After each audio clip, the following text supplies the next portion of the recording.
Le groupe de héros vient de réussir à sceller le Seigneur Démon, mais même s'il s'agit d'une victoire monumentale, à moins qu'ils ne parviennent à le vaincre une fois pour toutes, le monde sera toujours en danger d'être détruit.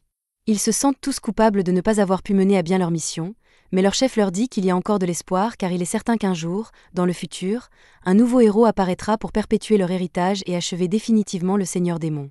Plusieurs années plus tard, le groupe de rang à Thunder Pike est au milieu d'un raid dans un donjon public. Pendant que les deux combattants attaquent, les utilisateurs de magie commencent à lancer leurs sorts, et grâce au buff de Yuka, la supportrice du groupe, ils parviennent à abattre une hydre en un temps record. Individuellement, les membres de Thunder Pike sont déjà très forts, mais lorsqu'ils travaillent ensemble, ils sont presque imbattables, ce qui explique en partie pourquoi ils ont tant de fans. Cependant, bien qu'ils aient l'air d'une équipe parfaite à première vue, il s'avère qu'ils ne s'entendent pas aussi bien qu'on pourrait le croire. En fait, après la fin du stream, le mage rouge, Yuka, annonce à tous les membres de l'équipe qu'il quitte Thunder Pike avec effet immédiat. Le chef du groupe, Simon, lui demande pourquoi il veut partir, et Yuka lui explique qu'il ne reçoit pas une part équitable de l'argent de la récompense. L'argent qu'il a reçu aujourd'hui est si peu élevé qu'il devra peut-être commencer à contracter des prêts sur salaire, et c'est une situation dans laquelle il ne veut pas se retrouver. Simon tente de justifier la faible rémunération de Yuka en affirmant que cette dernière ne contribue pas suffisamment au groupe, et Barry intervient pour souligner que Yuka ne participe jamais au combat. Tout ce qu'il fait, c'est brûler la durabilité de leurs objets avec ses enchantements inutiles. Yuka n'arrive pas à croire que Barry puisse qualifier ses enchantements d'inutiles, mais Barry n'est pas le seul à penser ainsi. Jamie est le seul à penser que Yuka est utile, mais c'est parce qu'il est doué pour organiser leur flux. Camilla lui dit que s'il veut être mieux payé, il doit être plus actif au sein de l'équipe. Cependant, Yuka pense qu'elle n'a pas le droit de dire cela puisqu'elle est essentiellement une guérisseuse et que Yuka la protège toujours au combat. Le fait qu'il n'apprécie pas le travail qu'il fait est exactement la raison pour laquelle il veut quitter le groupe, mais Simon lui demande s'il est vraiment sûr de pouvoir se débrouiller seul s'il part. Il dit que la seule raison pour laquelle Yuka est même de rang B est qu'ils sont des amis d'enfance, et que Simon lui a fait une faveur en le laissant rejoindre Thunder Pike, et que même s'il part, ils se débrouilleront très bien sans lui. Puisqu'il pense clairement que Yuka ne mérite pas d'être bien payé, Yuka ne va certainement pas rester dans les parages. Yuka a perdu les 5 dernières années de sa vie à soutenir ce groupe, et il ne serait jamais allé aussi loin sans son aide, mais les autres pensent toujours qu'il est inutile, et il ne leur manquera donc pas du tout. Maintenant que Yuka a officiellement quitté Thunder Pike, il se rend chez la réceptionniste de la guilde pour lui demander s'il y a du travail disponible. Elle est surprise qu'un aventurier aussi célèbre que lui soit à la recherche d'un emploi, alors elle lui demande s'il s'est passé quelque chose avec Thunder Pike, et Yuka explique qu'il a démissionné. La réceptionniste n'a pas l'air surprise, car ce genre de choses arrive souvent, et elle tend à Yuka un formulaire à remplir pour qu'elle puisse lui donner un nouveau groupe. Une fois le formulaire rempli, il le remet à la réceptionniste, mais à ce moment-là, une fille se précipite vers lui pour le serrer dans ses bras. La jeune fille s'appelle Marina, et elle était l'une des élèves de Yuka lorsqu'il donnait les cours préliminaires d'aventurier il y a 6 mois, et Yuka est heureux qu'elle s'en sorte. Elle est curieuse de savoir pourquoi Yuka est ici, alors elle lui demande, et il lui dit qu'il est actuellement à la recherche d'un nouveau groupe depuis qu'il a récemment quitté Thunder Pike. Marina ne le laisse même pas finir sa phrase, car s'il cherche un nouveau groupe, elle aimerait bien avoir son professeur bien-aimé dans le sien. Yuka accepte sa proposition et, quelques minutes plus tard, il est assis avec Marina et le reste des membres de son groupe pour discuter de son adhésion. Silk est ravie que Yuka rejoigne leur groupe, mais elle est surprise qu'un aventurier expérimenté comme lui veuille rejoindre leur groupe de rang D. Yuka est actuellement de rang B, il pourrait donc probablement intégrer un bien meilleur groupe, mais cela ne le dérange pas d'être dans un groupe de rang D, et pour être honnête, il préfère même cela. Lorsqu'il était dans le Thunder Pike, il participait toujours à des missions de haut niveau, ce qui obligeait Yuka à acheter une tonne d'objets magiques pour se préparer, ce qui l'endettait constamment. C'est pourquoi il veut se calmer un peu et se contenter de quelques quêtes de bas niveau. Marina, Silk et Rin étant tous d'accord avec cette idée, Yuka rejoint officiellement leur groupe et leur première mission consiste à collecter du minerai de fer magique dans le donjon de la mine Pinto. Cela fait longtemps que Yuka ne s'est pas senti excité à l'idée de participer à une telle mission, et cela lui rappelle de vieux souvenirs de ses débuts en tant qu'aventurier. Yuka se souvient que ce donjon contient beaucoup de veines de minerai magique au 6e étage, et Silk lui dit qu'il a raison, mais ils espéraient éviter de combattre le boss du 5e étage, alors Yuka suggère qu'il commence plutôt au 4e étage. Alors qu'il pénètre dans le donjon, Marina prend les devants et utilise un bâton pour repérer les pièges éventuels. Yuka est très fier qu'elle fasse exactement ce qu'il lui a appris, mais pour l'instant, il lui demande de le laisser prendre les devants car il a une méthode plus efficace. Marina ne comprend pas ce qu'il veut dire, car leur groupe n'a pas d'éclaireur ou de voleur pour détecter les pièges. C'est vrai, mais Yuka possède un objet magique qui devrait être utile dans cette situation. Il s'agit d'une lampe de détection qui, grâce à un type d'huile spéciale, éclaire les pièges pour qu'ils puissent les repérer comme le ferait un éclaireur. La lampe est vraiment utile, mais Silk demande si Yuka peut l'utiliser, car l'huile spéciale semble très chère. Et oui, c'est normalement le cas, mais Yuka a fabriqué cette huile grâce à son alchimie, elle ne lui a donc pas coûté grand-chose. Le groupe continue à marcher dans le couloir en évitant soigneusement tous les pièges, jusqu'à ce que Yuka arrête tout le monde parce qu'il sent quelque chose devant lui. Il prévient les autres et leur dit qu'ils doivent se préparer à se battre. Ils se précipitent donc tous ensemble et sont confrontés à un groupe de bogles. Silk décide de prendre l'initiative et tire le premier coup pour abattre l'un des bogles. Marina se précipite pour frapper les autres, tandis que Yuka lance des enchantements physiques qui se chevauchent sur elle pour qu'elle puisse mieux se battre, et en même temps, il lance un affaiblissement sur les bogles pour les désorienter. Pendant que les bogles sont désorientés, Marina passe à l'attaque, et d'un seul mouvement fluide, elle parvient à les couper tous les deux en deux, ce qui la surprend elle-même. Elle se retourne pour demander à Yuka si la sensation qu'elle vient de ressentir est due à sa magie, et Yuka confirme qu'il a lancé 3 types d'enchantements sur Marina pour l'aider dans son combat. Rin n'arrive pas à croire que Yuka ait pu lancer 3 enchantements en même temps, et qu'il l'ait fait sans incantation, mais Yuka ne trouve pas cela très impressionnant, alors il dit qu'ils devraient continuer à avancer. Alors qu'ils poursuivent leur chemin dans la mine, il demande aux filles quelle est leur routine habituelle pour l'exploration des donjons. Marina explique fièrement qu'elles font toujours une pause après chaque étage et vérifient leur équipement, comme il leur a appris à le faire. Yuka suggère alors qu'elles se reposent un peu avant de continuer. Après leur pause, Marina et les autres vérifient que leur équipement n'est pas endommagé, et tout semble en état de marche, ils sont donc prêts à continuer leur mission et à se rendre à l'étage suivant. Au 2e étage du donjon, le groupe tombe soudain dans une embuscade tendue par un groupe de mineurs morts-vivants, et le seul moyen de s'en débarrasser est que Rin utilise la magie sacrée, donc tout le monde doit la protéger pendant qu'elle utilise son chant. Marina et Silk prévoient de s'occuper de la défense, mais Yuka leur dit qu'il s'en occupe. Il lance donc une bénédiction de lumière sur eux tous, et même si elle ne tue pas les mineurs morts-vivants, elle les empêche de s'approcher, c'est donc une bonne mesure défensive. Finalement, Rin termine le sort de lumière sacrée et l'utilise pour éradiquer les morts-vivants, et une fois qu'ils sont en sécurité, Marina commence à féliciter Rin pour son bon travail. Yuka la félicite également, car il n'y a pas beaucoup de gens capables d'utiliser la magie de la lumière à l'échelle de ce que Rin vient de faire, mais cela a probablement drainé une tonne de mana, alors il lance rafraîchir le mana pour l'aider à se rétablir. Rin n'arrive pas à croire que Yuka puisse utiliser Refresh Mana, car c'est une compétence très rare. Elle restaure complètement le mana de la personne sur laquelle elle est lancée, et cette seule compétence rendrait Yuka extrêmement précieuse pour tout groupe travaillant avec lui. Mais Yuka pense qu'elle exagère un peu, car il n'a appris à rafraîchir le mana que pour compenser le fait d'avoir un métier obscur comme celui de mage rouge, même s'il a eu beaucoup de mal à l'apprendre. Le groupe continue ensuite à marcher sur le sentier, et Yuka commence à verser un liquide sur le sol.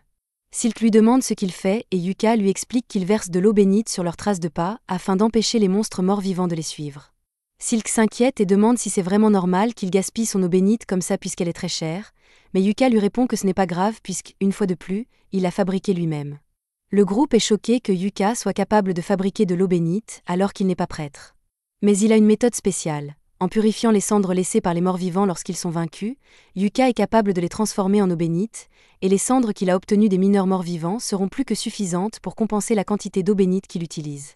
Lorsqu'ils atteignent enfin le 3e étage, Yuka suggère de faire une autre pause, car ils vont commencer à miner à partir de maintenant.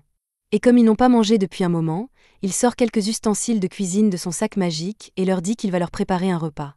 Les sacs magiques ne sont pas si rares, mais c'est la première fois que Rin en voit un en personne, alors elle est très excitée. Yuka met des saucisses et des œufs dans une casserole, et pendant que cela cuit, il sort une marmite spéciale. Les filles le regardent taper sur le côté de la marmite, qui se remplit instantanément. Yuka explique que la marmite est un artefact rare qu'il a trouvé dans les ruines d'un palais royal. Elle se remplit d'une soupe aléatoire à chaque fois qu'on l'utilise, ce qui est très pratique. Les filles sont très reconnaissantes à Yuka, car c'est la première fois qu'elles ont l'occasion de manger un si bon repas en plein milieu d'une mission dans un donjon. Mais lorsque Silk examine la nourriture de plus près, elle se rend compte que du mana en émane. Elle interroge Yuka à ce sujet, mais il lui répond qu'il n'y a rien de spécial dans cette nourriture puisqu'il l'a simplement préparée avec beaucoup d'amour. Ses talents d'alchimiste ont peut-être accidentellement enchanté la nourriture, mais cela ne devrait pas poser de problème. Le groupe arrive finalement au 4e étage du donjon et se retrouve face à un lézard des roches. Alors que le monstre fonce sur eux, Yuka lui lance un sort de lenteur qui le fige sur place. Marina se précipite alors pour attaquer. Normalement, elle ne s'y risquerait pas, mais comme les enchantements de Yuka ont augmenté sa force et son endurance, elle décide d'essayer d'utiliser sa capacité lame magique. Grâce à elle, elle peut trancher la tête du lézard des rochers d'un seul coup. Une fois le combat terminé, Marina est totalement épuisée car la lame magique utilise une grande partie de son mana, mais Yuka l'encourage à continuer à l'utiliser autant que possible car son corps finira par s'y habituer. Pour l'instant, il lance Refresh Mana pour l'aider à récupérer. Quoi qu'il en soit, il y avait beaucoup de minerais magiques ici, alors Yuka commence à miner avec les filles, et après un petit moment, elles réussissent à rassembler une tonne de minerais magiques. Yuka demande si c'est suffisant pour remplir les conditions de leur quête, mais Silk répond qu'il en faut un peu plus.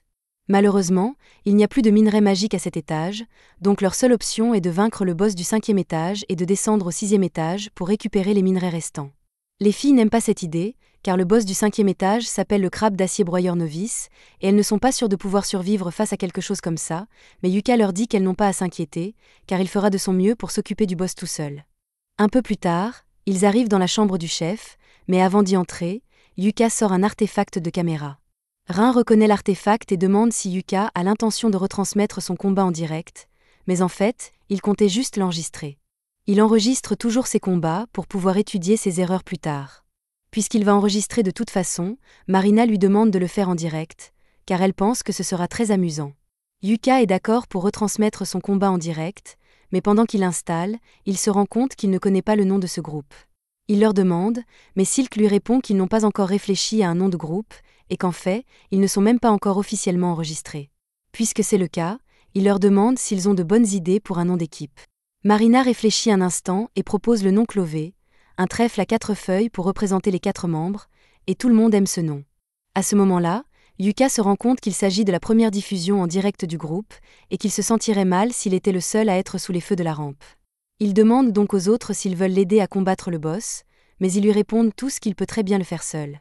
Dans ce cas, Yuka n'a pas l'intention de se priver, il lance les Buff Grade Blink, Shadow et Protector Shield sur lui-même, puis entre dans la salle du boss. Le crabe d'acier se réveille et tente immédiatement de frapper Yuka, mais ce dernier utilise ses buffs de vitesse pour esquiver, et une fois hors de portée du crabe, il commence à lui lancer des tonnes de sorts d'affaiblissement. Une fois le crabe suffisamment affaibli, il lance un sort de gravité pour l'écraser contre le sol. Le boss du crabe d'acier a été vaincu, et il ne lui a même pas fallu une minute pour le faire. Yuka est donc satisfait de sa performance. Il met fin au stream et Marina se précipite pour le serrer dans ses bras. Mais elle le serre un peu trop fort, et les autres lui demandent de lâcher prise avant que Yuka ne se retrouve en chaise roulante. Après s'être assuré que son dos va bien, Yuka dit à tout le monde qu'ils doivent ramener le corps du crabe d'acier à la guilde pour qu'ils puissent en vendre les morceaux. Ils rangent le tout dans son sac magique, ce qui est très utile puisqu'ils n'auraient jamais pu le transporter eux-mêmes. Jusqu'à présent, Yuka a été indispensable à leur groupe, mais Silk pense qu'il n'est pas juste qu'ils dépendent constamment de Yuka. Yuka suggère que la prochaine fois qu'il y aura un combat contre un boss, tout le monde puisse y participer afin d'acquérir de l'expérience. Les filles apprécient cette idée, mais pour l'instant, elles doivent encore ouvrir le coffre au trésor qu'elles ont gagné en tuant le boss de l'étage. Elles y trouvent une tonne de minerais magiques, ce qui leur évite d'avoir à miner à nouveau. Après tout, les streams de donjons sont très populaires dans le monde entier, car ils constituent une excellente source de publicité pour les grandes entreprises. Ces entreprises proposent souvent des contrats de sponsoring aux streamers populaires, et en ce moment, la popularité de Yuka est au plus haut, car la vidéo de sa victoire sur le crabe d'acier avec seulement des sorts d'effet de statut est devenue virale. Pendant ce temps, Yuka et les autres rentrent chez eux et dans le wagon, Yuka leur demande ce qu'elles ont pensé de leur première mission ensemble, et les filles l'ont absolument adoré. Elles ont appris toutes sortes de choses intéressantes grâce à Yuka, et c'est sans aucun doute la meilleure mission qu'elles aient accomplie jusqu'à présent. En fait, elles pensaient toutes faire de Yuka le chef officiel de leur groupe, car c'est lui qui a le plus d'expérience, et elles lui font toute confiance pour leur vie, car il a été leur professeur. Yuka hésite à accepter ce rôle car il n'a jamais eu l'intention de prendre la tête du groupe de Marina, mais comme ils disent tous qu'ils veulent qu'il le fasse, il finit par accepter, surtout pour pouvoir assurer leur sécurité dans les batailles à venir. Alors que le groupe de Yuka célèbre sa première victoire, Thunderpike subit une défaite cuisante. Simone a engagé un nouveau gars pour remplacer Yuka après son départ, mais il ne doit toujours pas réaliser à quel point Yuka portait leur groupe parce qu'il les a conduits directement sur le territoire des loups et s'attendait à ce que tout se passe bien. Normalement, Yuka aurait déjà jeté un sort d'affaiblissement sur les loups, mais le nouveau ne peut pas le faire, alors les loups sont bien trop forts pour que le groupe puisse les gérer, et en conséquence, Jamie se fait dévorer. Simone la voit en difficulté et se précipite pour la sauver en décapitant le loup, et bien que Jamie soit techniquement en sécurité maintenant, son estomac est plein de trous, et elle mourra si elle n'obtient pas de l'aide rapidement. Simone demande à Camilla de jeter un sort de guérison à Jamie, mais Camilla répond qu'elle n'a plus de mana et qu'elle ne peut rien faire. Ce n'est pas comme s'ils avaient un guide qui pouvait lancer un sort de restauration du mana, n'est-ce pas? Le groupe se met à l'abri, et Simone administre les premiers soins pour essayer de garder Jamie en vie pendant que le mana de Camilla se recharge. Il demande si quelqu'un a une potion de soin, et le nouveau, Cork, en a une, mais il n'a pas envie de la donner à Simone, qui lui a clairement fait comprendre qu'il devait acheter son propre équipement avec son propre argent. Simone lui dit que ce n'est pas le moment de s'inquiéter pour l'argent alors qu'un de ses coéquipiers est sur le point de mourir, alors Cork donne à contre-cœur la potion de guérison, et Simone la donne à Jamie. Thunderpike est vraiment dans une spirale descendante ces derniers temps, mais d'un autre côté, tout va bien pour Yuka. Les filles et lui sont assis au bar pour fêter l'événement, et même si la récompense pour leur quête n'était pas très élevée, le corps du crabe d'acier était en bon état, et la guilde a donc payé un bon prix pour l'obtenir. En parlant d'argent, Yuka demande à Marina et aux autres quel système ils utilisent pour partager les gains du groupe. Ils lui répondent que Silk gère habituellement tout l'argent du groupe et que chaque membre reçoit une allocation fixe. Yuka est un peu surprise car il est rare qu'un groupe confie tout l'argent à un seul membre, mais le groupe a une raison pour cela. Ils ont tous économisé pour pouvoir s'acheter une maison en tant que groupe, car il est un peu gênant de devoir louer l'auberge tout le temps. Comme ils essaient d'économiser leur argent, Yuka leur dit qu'il n'y a pas de problème s'ils continuent avec le système d'allocation. Silk lui demande s'il est vraiment d'accord pour qu'elle s'occupe de toutes les finances, car elle pensait qu'un aventurier comme lui voudrait s'occuper de son propre argent, mais Yuka lui fait confiance, il n'y a donc aucune raison de changer le système qu'ils ont déjà. Alors que Yuka et les autres s'amusent et s'entendent bien, Simone et le reste de Thunderpike sont contrariés parce que c'est le pire résultat qu'ils aient eu depuis des années.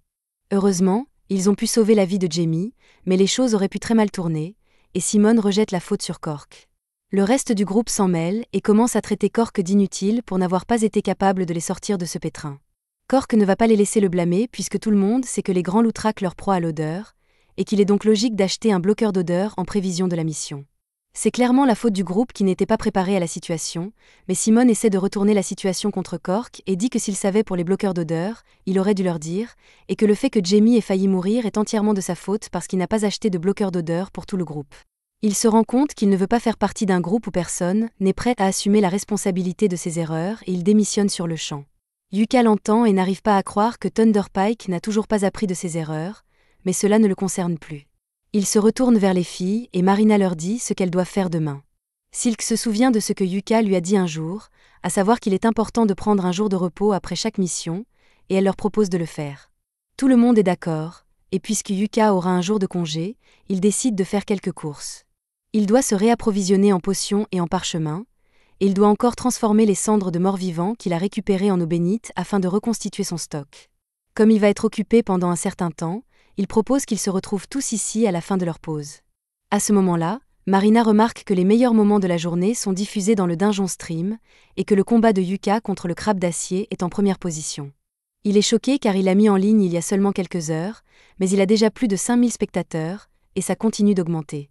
Les gens trouvent vraiment intéressant que quelqu'un qui a un travail obscur comme celui de mage rouge ait pu mettre à terre un crabe d'acier sans même avoir besoin de le toucher. Les annonceurs disent à tout le monde de garder un œil sur Yuka et son groupe, Clové, parce qu'il pourrait bien devenir le meilleur groupe du monde. Simone et les autres membres de Thunderpike voient également le flux de Yuka, et ils sont tous incroyablement jaloux que Yuka se débrouille bien sans eux, mais ils refusent toujours d'admettre que Yuka a peut-être été plus utile pour eux qu'ils ne le croyaient. Thunderpike aura toujours une bande de détracteurs, mais il semble qu'il y ait quelqu'un d'autre qui déteste Yuka à distance, et il semble furieux que Yuka se sente à l'aise avec son nouveau groupe. Quelques jours plus tard, Yuka est de retour à la guilde, et il regarde le tableau d'affichage pour voir s'il peut trouver des quêtes qui conviendraient aux filles. Voyant qu'il a du mal à se décider, la réceptionniste s'approche et lui demande si elle peut l'aider. Yuka lui demande s'il existe des quêtes assez faciles pour un groupe de novices, mais qui rapportent une somme d'argent décente. La réceptionniste lui répond qu'il est un peu trop optimiste. Il ne trouvera jamais de quête parfaite, mais compte tenu des circonstances, elle lui indique une quête de rang, c'est qui consiste à aller chercher des pierres magiques dans la forêt d'Ordon. Yuka pense que cela pourrait fonctionner, mais il est un peu curieux de savoir pourquoi la quête est de rang, c'est alors qu'aller chercher des pierres magiques n'est généralement que de rang D. La réceptionniste explique qu'une grande bête magique a été aperçue près de la forêt, et que cette quête est donc un peu plus dangereuse que la normale. Marina entre alors dans la guilde, et dès qu'elle entend le mot « quête », elle crie immédiatement que leur groupe va l'accepter. Yuka lui demande de le laisser finir ses explications avant d'accepter la quête, mais Marina dit qu'elle n'a pas besoin de connaître les détails car, si Yuka pense qu'ils peuvent s'en charger, alors elle est sûre qu'ils seront capables de le faire. Ce ne devrait pas être trop difficile puisqu'elle et les autres ont déjà fait une quête dans cette forêt, bien qu'elles ne comprennent pas pourquoi cette quête serait de rang C alors que toutes les autres quêtes sont de rang D. C'est alors que Yuka intervient et dit que la quête Endurance c'est parce qu'une bête magique vit quelque part dans cette forêt. En entendant qu'il y a une bête magique dans la forêt, les filles se demandent si c'est une bonne idée de faire cette quête, mais elles décident finalement de la faire quand même, car si Yuka est avec elles sont sûres que tout se passera bien à la fin. Dans ce cas, Yuka leur dit de préparer leurs affaires et de le retrouver 1 heure plus tard devant la diligence pour qu'ils puissent se rendre dans la forêt. À ce moment-là, la réceptionniste revient avec le reçu de la quête, et tout cela semble un peu trop commode. Alors il demande à la réceptionniste si elle a planifié les choses pour qu'elle se termine ainsi, et elle ne nie pas avoir un rôle à jouer dans tout cela. Le stream que Yuka a fait hier lui a valu plus de 10 000 fans, et tous sont impatients de voir le prochain stream de Yuka. Yuka est un peu gêné, car il n'avait pas réalisé que son stream lui vaudrait autant d'attention. Il ne voit aucun inconvénient à continuer à diffuser ses combats, car cela attire l'attention sur les filles, et si elles parviennent à trouver cette bête magique, le fait de la voir en vidéo serait une bonne chose pour les archives de la guilde. Pendant que Yuka parle de tout cela, l'homme de tout à l'heure devient de plus en plus furieux. Alors que Yuka quitte la guilde, il le suit. Yuka se rend immédiatement compte qu'il est suivi, car l'homme qui le suit fait un très mauvais travail, et il se réfugie dans une ruelle pour s'enfuir. Il espérait semer son harceleur, mais pour un gros, il est plutôt rapide et rattrape Yuka. Yuka lui demande s'il a quelque chose à faire avec lui, et l'homme exige que Yuka quitte Clovey immédiatement. Yuka lui répond qu'il n'en est pas question, d'autant plus qu'il est le chef du groupe. L'homme n'arrive pas à croire que ses filles ont fait de Yuka leur chef après une seule journée passée ensemble, alors qu'il leur a proposé de rejoindre leur groupe 1 million de fois, et qu'elles ont toujours refusé. Yuka comprend ce qui se passe ici. Ce type voulait se constituer un harem de jolies filles d'aventure, mais Marina et les autres ont refusé qu'il les rejoigne, et maintenant, voir un autre type vivre son rêve l'a rendu irrationnel. L'homme dégaine son épée pour attaquer si Yuka n'accepte pas de quitter le groupe de filles, alors Yuka lance tranquillement un piège au pied de l'homme et s'en va. Alors que Yuka s'éloigne, l'homme tente vraiment de l'attaquer, mais le piège de Yuka le fait glisser et tomber par terre. Une fois dans la calèche, Yuka parle aux filles de sa rencontre fortuite. Elles reconnaissent le gars comme étant Bezio et disent à Yuka qu'il essaie de rejoindre leur groupe depuis longtemps. Elles demandent si Yuka va bien, car elles détesteraient qu'il lui arrive quelque chose de grave à cause d'elle, mais Yuka leur assure que ce n'est pas de leur faute. De plus, il a laissé ce type inconscient au milieu de la rue, alors ils n'ont qu'à le dénoncer à leur retour en ville. Entre-temps, avant qu'ils n'arrivent à destination, Yuka veut revoir une dernière fois l'objectif de leur mission. Ils vont chercher 3 pierres magiques dans la forêt d'Ordon, et comme les autres disent qu'ils y sont déjà allés, ils leur demandent comment c'était quand ils y sont arrivés. Selon Marina, ils y étaient il y a 2 mois, mais maintenant qu'elle y pense, elle n'a rencontré aucun monstre. Après avoir entendu cela, Yuka réalise que la bête magique devait déjà être dans la forêt il y a 2 mois. Ainsi, la guilde obtiendra des informations précieuses sur la bête, et si elle ne parvient pas à la vaincre, il sera facile d'appeler des renforts en cas de besoin. Une fois arrivé dans la forêt, Yuka lance le streaming et le groupe commence à se frayer un chemin dans la forêt. Yuka décide d'être à l'arrière-garde car les bêtes attaquent généralement par derrière, mais Marina demande si c'est vraiment bien qu'il soit à l'arrière-garde car c'est là qu'il est le plus en danger. Yuka lui répond qu'elle n'a pas à s'inquiéter car non seulement il peut utiliser Blink Step pour s'enfuir si sa vie est vraiment en danger, mais ses vêtements ont aussi de très bonnes statistiques de défense, donc il peut prendre quelques coups avant de tomber. Ils atteignent bientôt la cascade où ils doivent rassembler les pierres magiques, mais juste avant qu'ils ne l'atteignent, Yuka dit à tout le monde d'attendre parce qu'il sent que quelque chose arrive. La bête magique se révèle enfin, mais toute la confiance que Yuka avait plutôt s'envole, car cette chose est un monstre de haut niveau que l'on ne trouve habituellement que dans les parties les plus profondes du donjon, un Zarnag. Les filles sont loin d'être assez fortes pour gérer cette chose ou même survivre 1 minute contre elle. Alors Yuka se met devant elle et dit à Silk de mener les autres à la guilde des aventuriers et d'obtenir des renforts pendant qu'il tient cette chose ici. Cependant, les filles savent que Yuka n'a aucune chance contre cette chose s'il se bat seul, alors elles refusent de le quitter, sinon, il risque vraiment de mourir. Yuka ne peut pas vraiment s'opposer à cela, alors il accepte qu'elle se batte avec lui et lance ses sorts d'enchantement sur elle. Marina et lui s'occupe de la première ligne, Marina charge donc en premier, mais le Zarnag la repousse sans effort. Yuka tente d'utiliser ses effets de statut superposés sur le Zarnag, mais bien qu'il l'affaiblisse, il ne lui inflige pas beaucoup de dégâts, si bien qu'il n'a plus beaucoup d'options pour le moment. Il n'y a qu'une seule chose dans son arsenal qui puisse arrêter cette chose, alors Yuka décide de faire tout ou rien. Cependant, il a besoin de Marina pour gagner du temps afin de pouvoir lancer le sort. Marina accepte de distraire la bête, elle s'approche d'elle et fait de son mieux pour garder son attention tout en esquivant ses attaques. Même lorsqu'elle est sur le point de se faire prendre, Silk et Rin l'aident grâce à leur magie. Grâce à leurs efforts combinés, Yuka a eu le temps de finir de lancer le sort de niveau 5, un missile prismatique extrêmement destructeur. Maintenant qu'il est terminé, Yuka le tire directement sur le visage de la bête.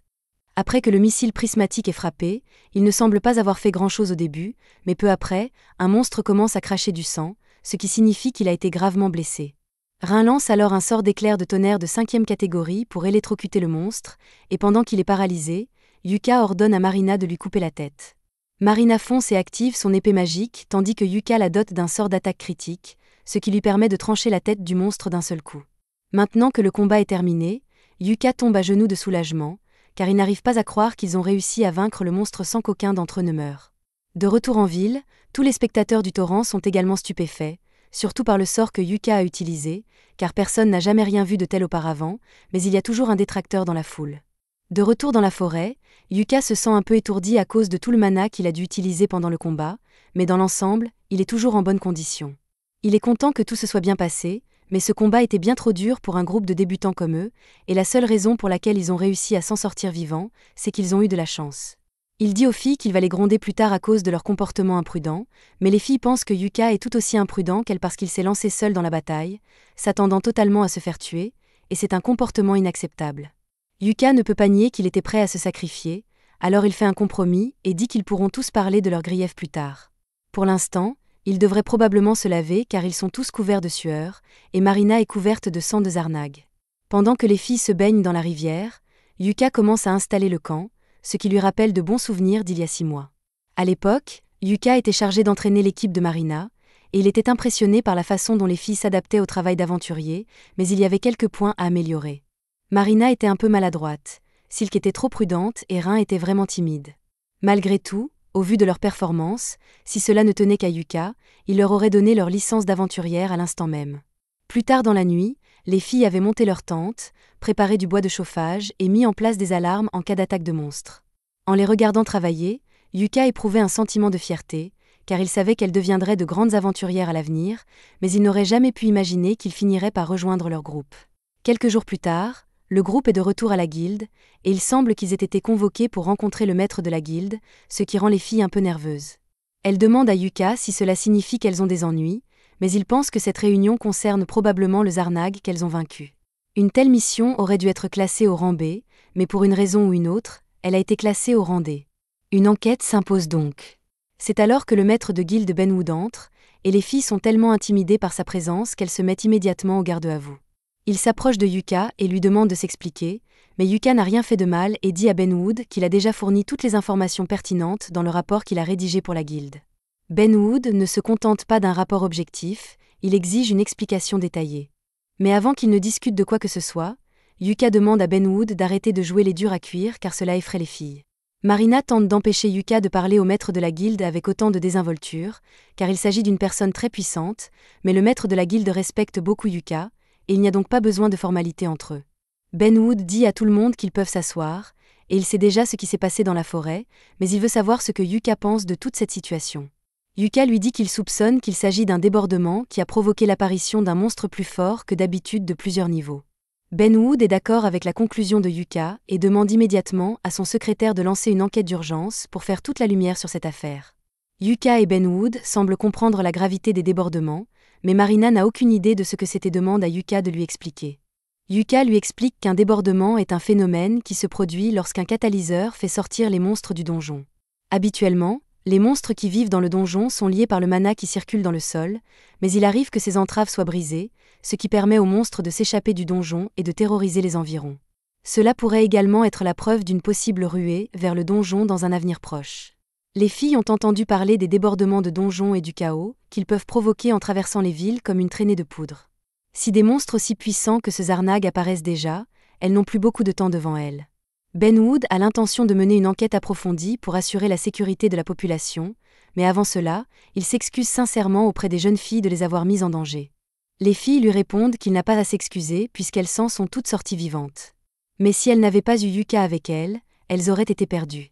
Cela dit, même si Yuka a fait le plus gros du travail, la retransmission en direct a prouvé que les filles sont de bonnes combattantes. Pour les récompenser d'avoir si bien combattu Zarnag, Benwood a l'intention de toutes les promouvoir au rang C, bien que cette promotion dépende de l'aide de Yuka, qui est de rang A. Yuka ne comprend pas de quoi Benwood parle puisqu'il n'est que de rang B, mais c'est alors que Benwood l'informe qu'il va lui aussi être promu. Tous ceux qui ont regardé la retransmission en direct ont vu le sort de missile prismatique de haut niveau utilisé sur le Zarnag. Il est donc évident que Yuka mérite une promotion, et à partir d'aujourd'hui, il sera désormais un aventurier de rang A. Yuka et les filles descendent ensuite prendre un verre et se féliciter mutuellement de leur promotion. Alors qu'elles sont toutes ensemble, Yuka sort le sac de pièces qu'il a reçu en récompense de leur quête et le donne à Silk pour qu'elle le compte. Silk ouvre le sac et est choquée car elle n'a jamais vu autant de pièces d'or au même endroit. Yuka explique que même si la quête était à l'origine de rang D, en raison de sa difficulté, elle a été traitée comme une quête de rang B, ce qui fait que le gain est beaucoup plus élevé qu'il ne l'aurait été autrement. Silk pose toutes les pièces sur la table pour pouvoir commencer à compter, mais elle remarque alors un morceau de papier au fond du sac, sur lequel figure le nom de Yuka, alors elle le lui donne. Yuka l'ouvre, et il s'avère que c'est un mot de Ben Wood s'excusant pour tout ce que Yuka a dû endurer, et il y a aussi une pièce de platine à l'intérieur comme petit bonus pour Yuka. Les pièces de platine sont très précieuses. Alors Yuka les ajoute au fond du groupe, et après que Silk ait fini de tout compter, elle dit à tout le monde qu'ils ont assez d'argent pour acheter une maison maintenant. Marina est tellement excitée qu'elle se lève et renverse accidentellement les pièces. Silk est également heureuse d'avoir atteint son objectif financier, mais elle se sent un peu mal à l'aise car la seule raison pour laquelle ils ont obtenu autant d'argent, c'est grâce à Yuka. Bien que ce soit vrai, Yuka dit à Silk qu'elle n'a pas à penser à cela. Ils ont fait de lui le chef de Clové, et il est naturel pour un chef de faire tout ce qu'il faut pour aider le groupe. Ainsi, même s'il a joué un rôle majeur dans l'obtention de cet argent, il leur appartient à tous. Le groupe continue de faire la fête jusque tard dans la nuit et, à un moment donné, Rin demande à Yuka s'il a un rêve à réaliser. Yuka est pris au dépourvu par la question et lui demande s'il y a une raison précise pour laquelle elle lui pose cette question. Rin explique qu'ils viennent d'atteindre leur objectif d'acheter une maison grâce à Yuka, et qu'elle veut donc savoir quel est le rêve de Yuka pour pouvoir l'aider à le réaliser. Comme elle le demande, Yuka lui répond que son rêve est de conquérir les étages les plus profonds du donjon Achromatic Darkness. Dès que les filles l'entendent, elles crachent leur verre de surprise, car ce donjon est littéralement le plus dangereux qui soit. Il possède même une porte de l'abîme, un artefact connu pour être un passage direct vers le monde souterrain. Yuka dit que la porte de l'abîme est précisément la raison pour laquelle il veut conquérir l'Achromatic Darkness, alors Rin lui demande s'il a l'intention de franchir la porte de l'abîme s'il l'atteint. Mais Yuka explique qu'il veut juste voir à quoi ressemble le bout du monde. Un de ses oncles s'est attaqué au donjon et a essayé d'atteindre la porte, et bien qu'il n'ait pas réussi, Yuka a entendu l'histoire tellement de fois quand il était enfant qu'il a décidé de l'essayer lui-même. Bien qu'il sache que cela n'arrivera probablement jamais, Marina aime le rêve de Yuka. Elle propose donc qu'ils aillent tous dans les ténèbres achromatiques pour essayer d'accomplir le rêve de Yuka. Yuka lui dit que ce n'est pas si simple, car ce donjon est si dangereux qu'il faut une permission du gouvernement pour y entrer, et il faut être un groupe de rang A pour obtenir l'autorisation. Malgré tout, Rin pense que c'est une bonne idée, et dit qu'elle veut que ce soit le prochain objectif de leur groupe. Tous les autres sont d'accord et promettent de travailler dur pour faire du rêve de Yuka une réalité, mais ils ne tenteront pas de le réaliser de sitôt. Chaque jour qui passe, les streams de Clové gagnent en popularité.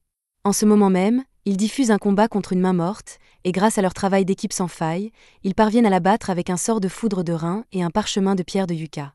Ils saluent leurs fans, et tout le monde à la guilde les adore, sauf les membres de Thunder Pike, qui détestent la popularité de Yuka. Barry pense que Yuka n'est impressionnant que parce qu'il fait partie d'une équipe de débutants, mais Simon a entendu dire que Yuka a récemment été promu au rang A, alors il pourrait bien être aussi bon. D'ailleurs, la popularité de Yuka n'est pas leur plus grande préoccupation en ce moment. Ces derniers temps, Thunder Pike ne cesse d'échouer dans ses quêtes, et Simon pense que c'est parce que tous les nouveaux employés qu'ils engagent finissent par être des crétins inutiles. En fait, aucun d'entre eux ne reste plus d'un jour dans les parages, mais ce n'est pas parce que quelque chose ne va pas dans leur équipe, n'est-ce pas ? En parlant de leur équipe, Simon demande pourquoi Jamie n'est pas là, alors Camilla explique que Jamie n'était pas d'humeur à boire un verre. Simon est furieux car, depuis la mission où Jamie s'est fait déchiqueter par un loup, elle ne cesse de ralentir l'équipe.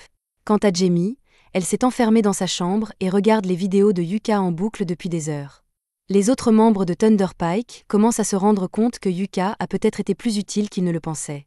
Puisque la raison pour laquelle Yuka a démissionné était sa faible rémunération, il pourrait simplement augmenter un peu sa part. Et comme Jamie n'a pas fait grand-chose ces derniers temps, ils peuvent réduire son salaire à sa place. Quelques heures plus tard, Yuka et les autres retournent à la guilde pour rapporter le succès de leur mission, mais en arrivant à la porte d'entrée, ils trouvent Simon qui attend Yuka. Yuka est un peu fâché de revoir Simon, il dit donc aux filles d'entrer sans lui, puis il demande à Simon ce qu'il veut. Simon va droit au but et dit qu'il accorde à Yuka l'honneur de rejoindre Thunder Pike.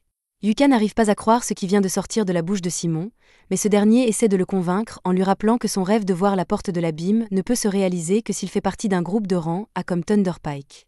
De plus, depuis que Yuka a quitté Thunderpike, ils ont du mal à terminer les quêtes, alors Simon dit que c'est la responsabilité de Yuka de revenir et d'arranger les choses. Yuka écoute tout ce que Simon a à dire, mais c'est dommage qu'il s'en moque. Bien que Simon et lui aient été des amis d'enfance, cela ne signifie rien après tout le manque de respect que Simon lui a témoigné, et Yuka ne veut plus jamais avoir affaire à lui. Il entre alors dans la maison, laissant Simon réfléchir aux conséquences de ses actes.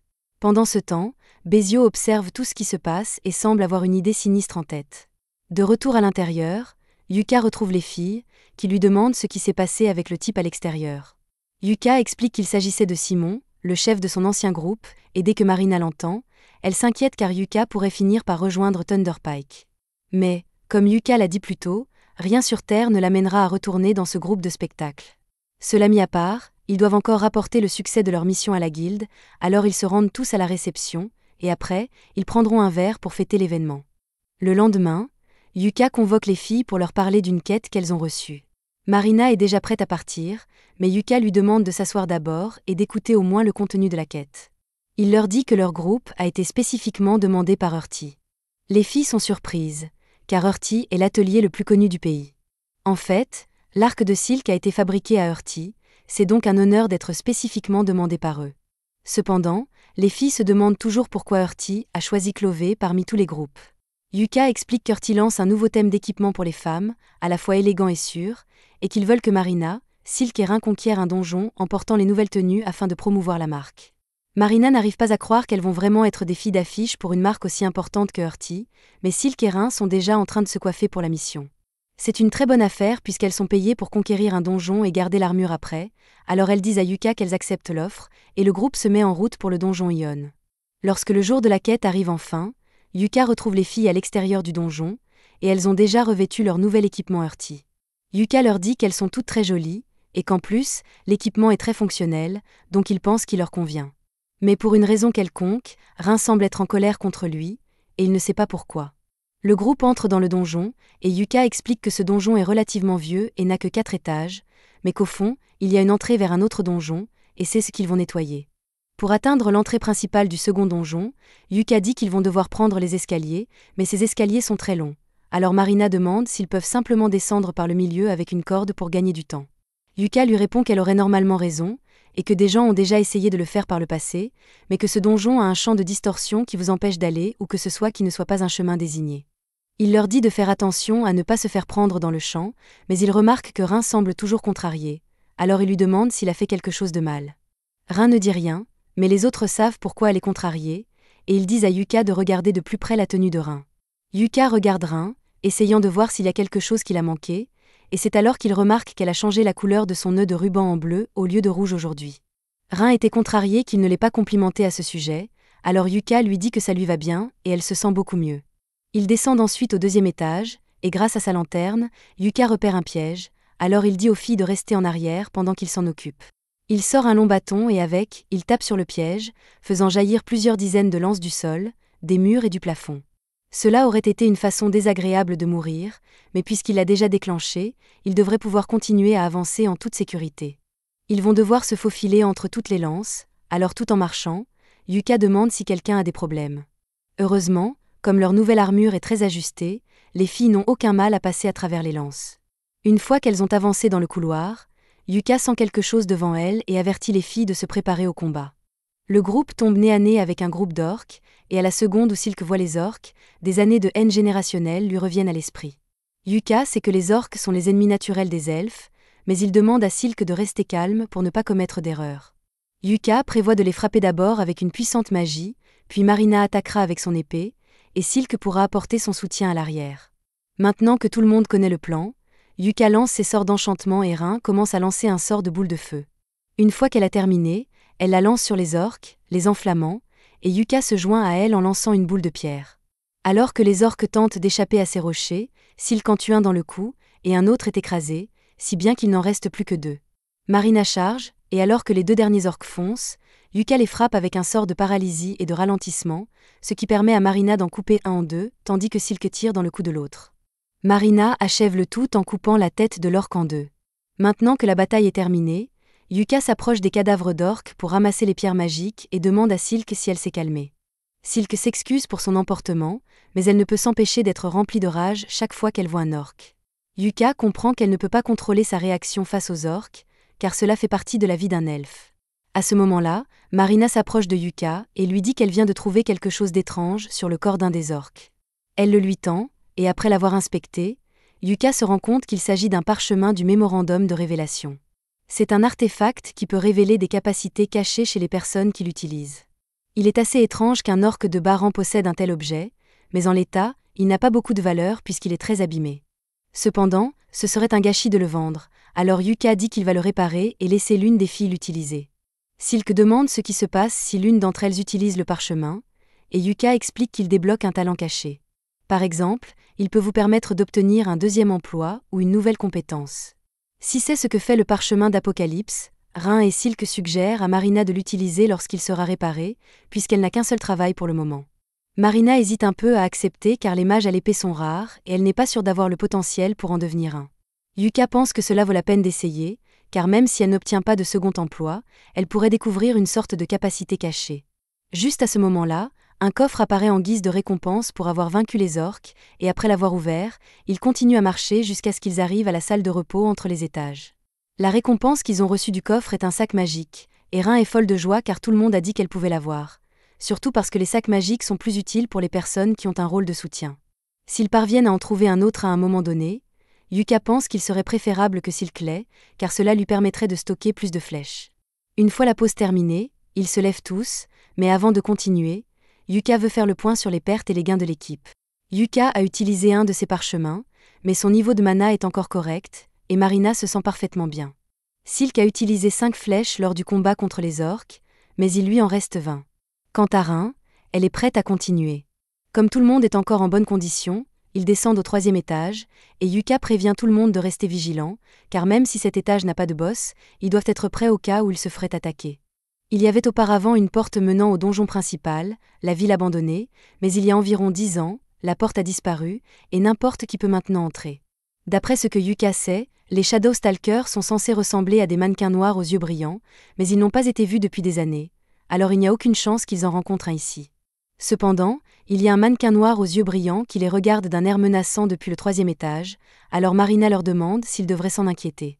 Cette chose est sans aucun doute un Shadow Stalker, et Yuka pense qu'il est incroyable qu'ils envoient un ici, alors il s'assure que l'enregistreur le voit bien. Le Shadow Stalker a l'air effrayant, mais ils n'ont pas à s'inquiéter pour l'instant, car il se trouve au 3e étage, et il n'y a aucune chance qu'il puisse traverser le champ de distorsion. Cependant, le traqueur d'ombre saute en bas et traverse le champ de distorsion comme si de rien n'était, ce qui signifie qu'ils sont peut-être dans le pétrin. Yuka demande à tout le monde de se préparer à se battre et sort un parchemin d'enchantements multiples pour renforcer les filles autant que possible. Mais même avec tous les enchantements, lorsque le Shadow Stalker lance sa première attaque, il élimine Marina en un seul coup.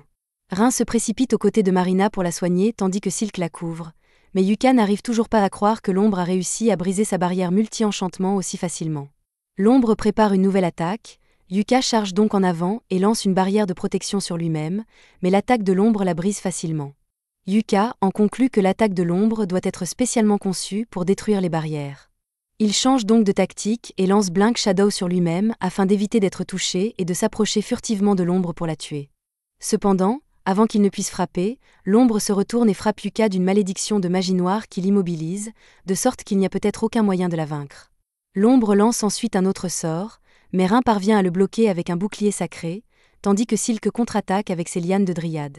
Pendant que l'ombre est occupée, Rin tente de soigner Yuka comme elle l'a fait avec Marina, mais à sa grande horreur, elle découvre que Yuka ne respire plus.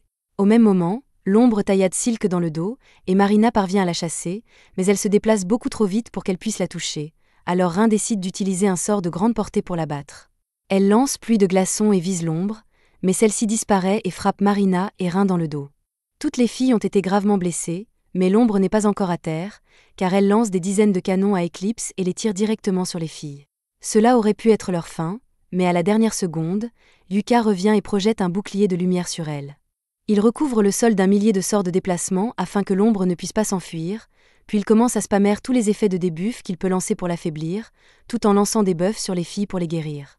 Maintenant que les filles sont de nouveau en état de se battre, Silk emprisonne l'ombre dans ses lianes, ce qui donne à Rin le temps de lancer son sort de mort-vivante pour effacer l'ombre. La bataille est enfin terminée, et Marina est si heureuse que Yuka soit encore en vie qu'elle lui fait un gros câlin, mais Yuka lui dit que son câlin le rapproche dangereusement de la mort.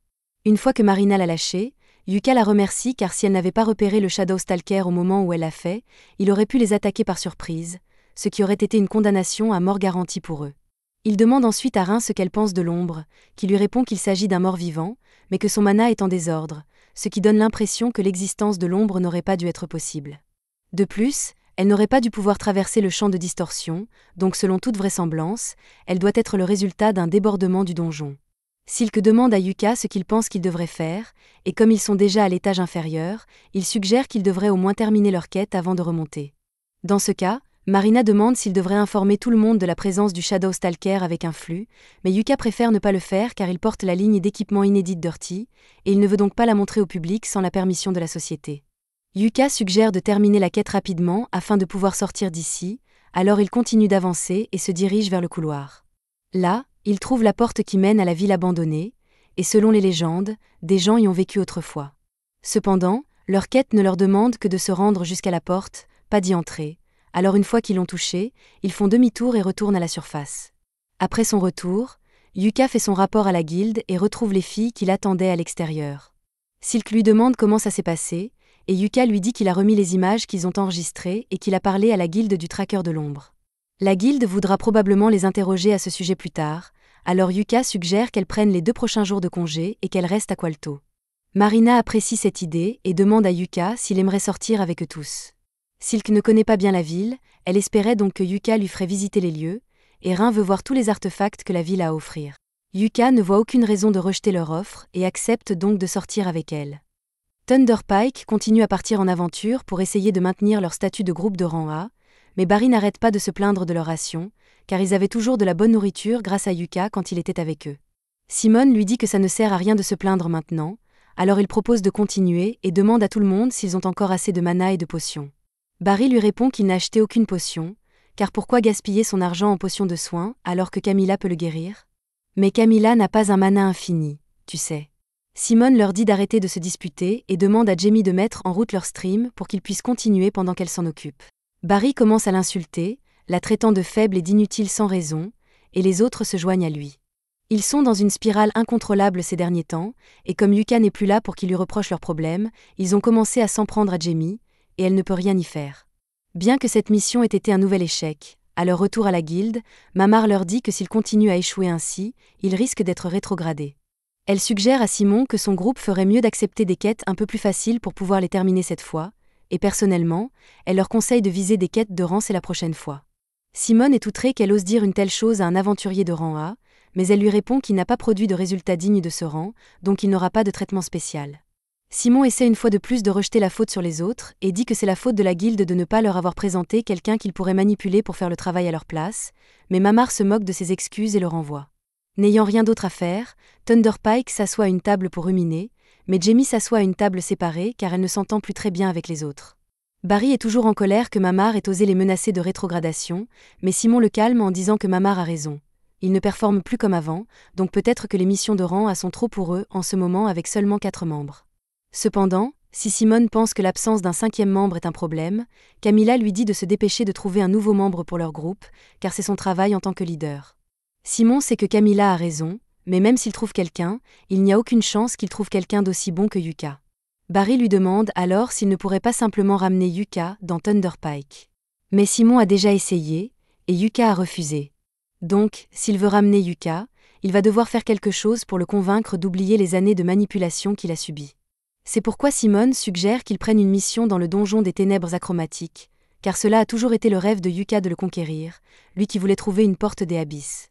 Simon pense qu'il pourrait attirer Yuka en prétendant qu'ils veulent explorer le donjon, car seuls les groupes de rang y ont accès, et Yuka ne pourrait pas le faire avec les nouvelles filles de son groupe. Barry trouve que c'est une excellente idée, alors il accepte le plan de Simon, et Jamie se demande juste comment elle a fini par être coincée avec une bande d'idiots comme eux.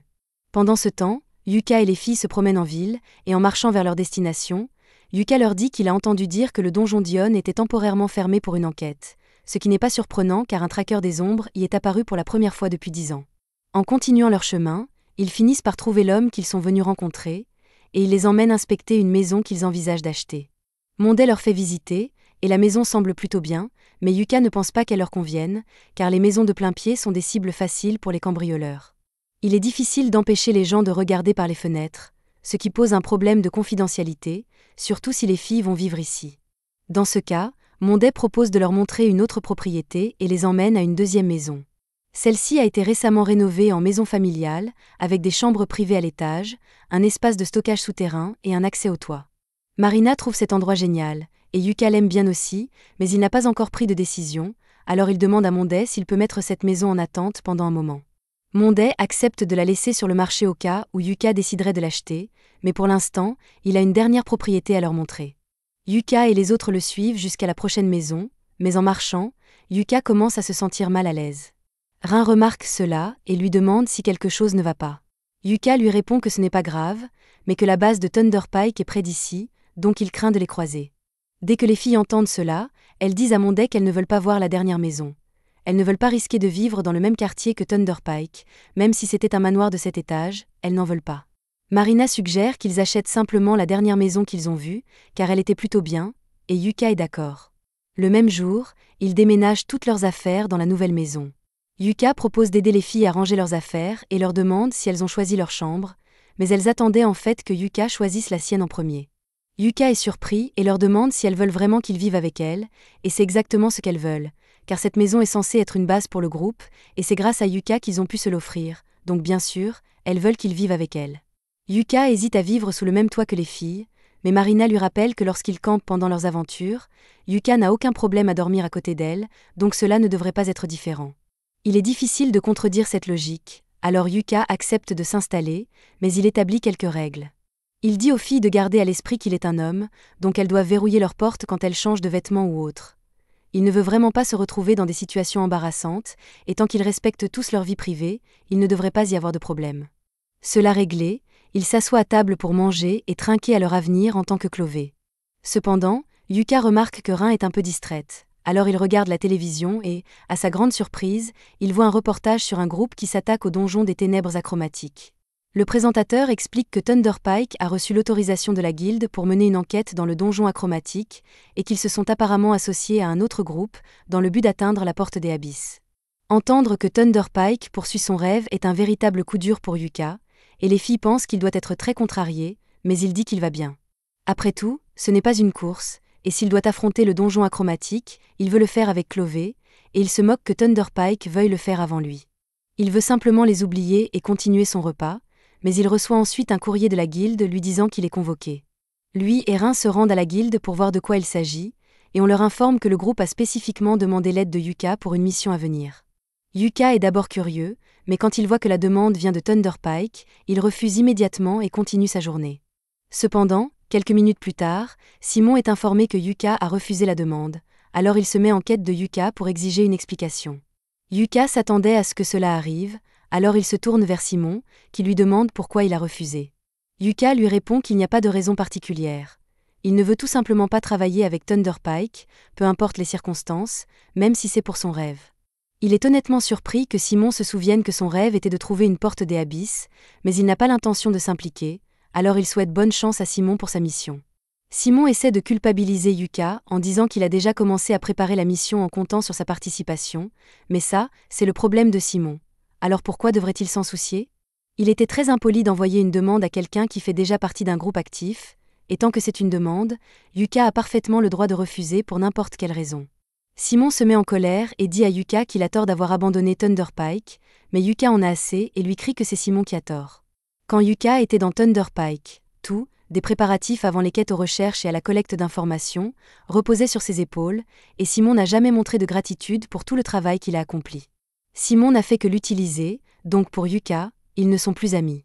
Simon est stupéfait et demande à Yuka ce qu'il est censé faire maintenant, car si Thunder Pike échoue encore une fois, ils seront rétrogradés.